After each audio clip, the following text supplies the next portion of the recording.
Eh bien, nous, l'intelligence d'une vétérinaire au service des animaux, ça nous intéresse aussi. Et aujourd'hui, la médiation animale. Oui, qu'est-ce que c'est la médiation écoute, au-delà de l'intelligence des animaux, c'est la compagnon des animaux ici qui nous fait énormément de bien. Et la médiation animale, c'est finalement mettre en contact des animaux avec des personnes fragiles, des personnes isolées, des personnes en souffrance.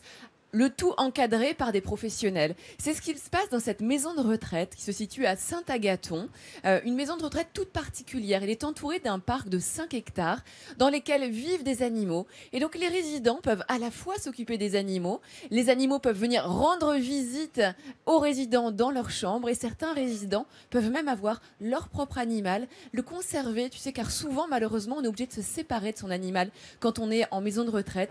Et bien là, c'est une maison de retraite qui a décidé d'innover et je trouve ça assez fantastique.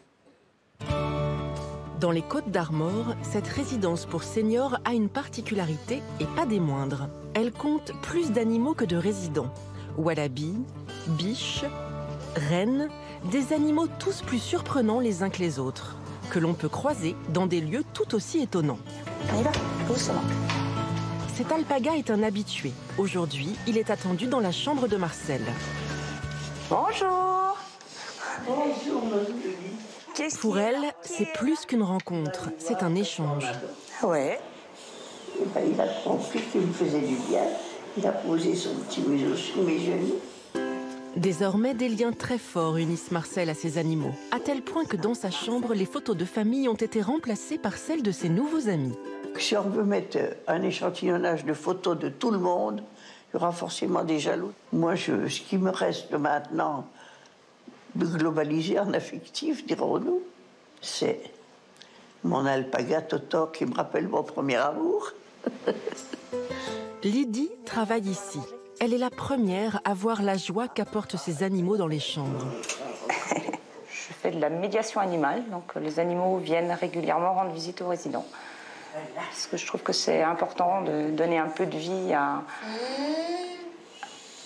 des gens qui ont peut-être pas toujours la joie de vivre et puis donner un peu de bonheur. Ici, tout s'articule autour des animaux. Certains locataires ont même choisi cette maison de retraite justement pour son parc animalier. C'est le cas de Lucienne et de sa sœur Yvonne. Je trouve que d'avoir le droit d'avoir les animaux, c'est important. Parce que c'est la vie. Pour nous, c'est pas une maison de retraite. Pour nous, c'est comme si c'était un appartement en ville, quoi.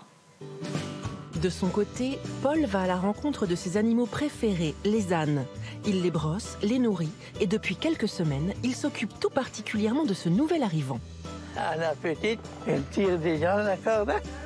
Paul s'est pris d'affection pour cet ânon né il y a à peine 2 mois. Lydie constate tous les bienfaits de ses sorties. Le fait d'avoir un parc comme ça, ça les oblige à venir à l'extérieur et c'est très important. Et c'est vrai qu'ils apprécient ça. Ouais. Hein? Si je n'aurais pas été ici, je n'aurais pas eu jamais ce plaisir-là. Ah bah non. Ces plaisirs simples, chacun des résidents en bénéficie. Avec ses airs d'arche de Noé, cette maison de retraite est un véritable remède contre l'isolement. Voilà, c'est une magnifique initiative. Je suis sûre que ça touche beaucoup Yolène. Et je voulais également vous présenter Pascal. Puisque Pascal également, elle a compris l'importance que pouvaient avoir les animaux dans notre vie, dans notre quotidien. Pascal, vous êtes à la tête d'une ferme, la ferme de l'Allée Verte. Et vous, en fait, vous avez un jour fait un voyage en Inde. Enfin, même plus qu'un voyage, hein, vous êtes resté de nombreuses années.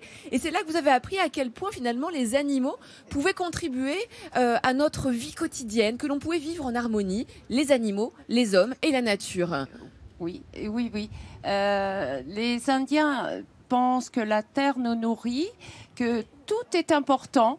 Donc voilà, lorsque je me suis installée à Plomilio, dans ma ferme, j'ai commencé par observer la nature, observer les animaux et me servir de tout cet environnement. Donc, alors c'est ce qu'on voit sur les images, on voit des images de votre ferme.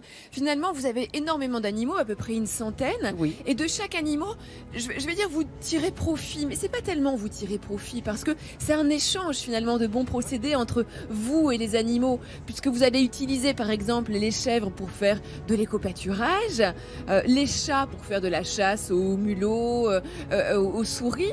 Donc c'est toute une harmonie que vous avez recréée autour de vous. Oui. Et en fait, en observant les animaux, j'ai tout simplement utilisé leur capacité naturelle. Voilà, on a des dindons qui montent la garde, des cochons qui retournent la terre, etc., etc.